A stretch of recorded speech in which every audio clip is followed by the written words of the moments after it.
Good evening and welcome to United Park, Weavers Park, as it is to be known for the 2023 season. And it's LMFM's first live commentary of the new year, and both sides, Drogheda United and Dundalk FC, taking their places on the Weavers Park pitch here this evening, and the flares are lit on both sides. Really good atmosphere for a friendly match. I say friendly match, competitive friendly, let's call it that, shall we, as it is here between these two sides. It's never really a friendly between Drogheda United and Dundalk FC. Exactly what both managers will want. Some of the pre-season friendlies, they're a bit drab, they're a bit dour, there's nothing to it, but you're playing in front of a big crowd here, great atmosphere, and there's going to be a bit of intensity here tonight, and there's a trophy on the line, so both teams will be going to win it. Strikers so hard to find in the League of Ireland, really important that clubs can pick them up sometimes from overseas, John. Yeah, and it's a different level over here. Players, it's going to take a while to get used to. I think a lot of the English players over the years maybe thought they're going to come over and it'd be easy for them, but the League of Ireland has improved an awful lot in the last number of years, so goals are hard to come by, and strikers, here he is here straight away. Here is Freddie Draper with a shot across the face of the Dundalk goalkeeper's goal.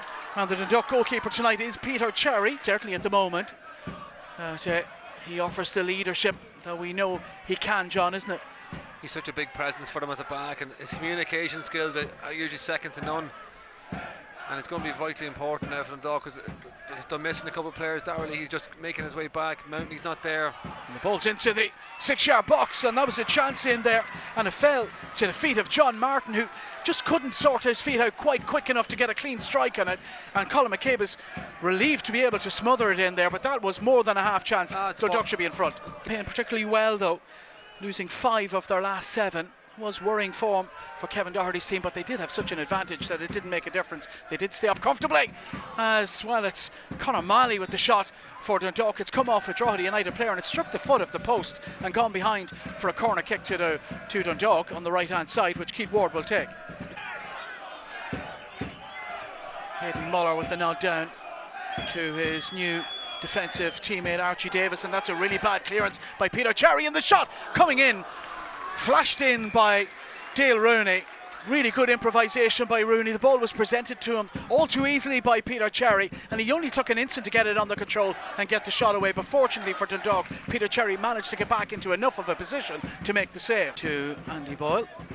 Boyle being closed down by Dara Markey. He thought he had more time than he did, Boyle, and he's given that away to Dale Rooney, who's been pretty irrepressible here in the early stages, and so has Freddie Draper, and he's gone down inside the penalty area, and the referee has blown his whistle, but it'll be a free kick to Drogheda United, and he's been a handful as well.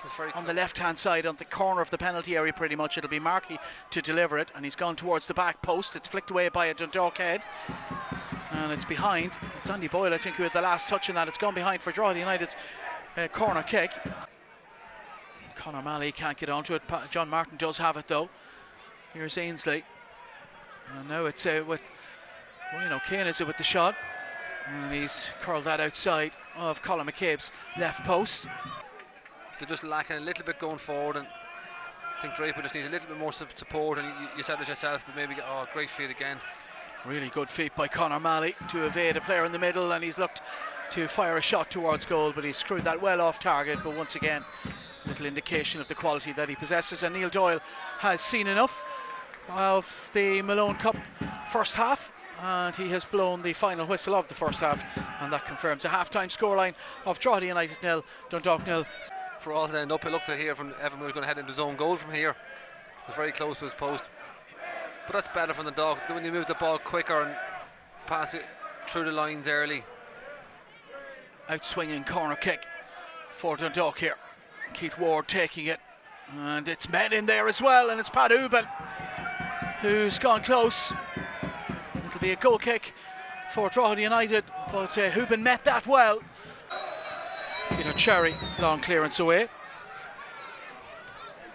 Might well be Jarlath Jones, former Athlone Town player, and that's a header back towards goal, and it's put wide by Freddie Draper. It was Andy Boyle with the header back that fell short, and it fell absolutely perfect. Dale Rooney rather. Yeah.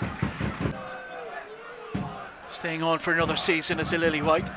Here comes his effort. Well, he's played a clever one down the line, and in it goes, And who will it break for? It's going to break for Benson on the edge of the penalty area. The shot! Oh. Oh, it's just outside the post by Benson. And that one will make the highlight reel this evening. Robbie Benson with the shot, left-footed, deflected wide. It'll be a corner kick for Dundalk.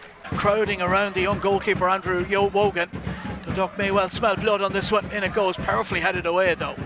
Dundalk do still have it inside the penalty area. Can they make something of it? And it's Greg Sloggett who scooped that over the crossbar.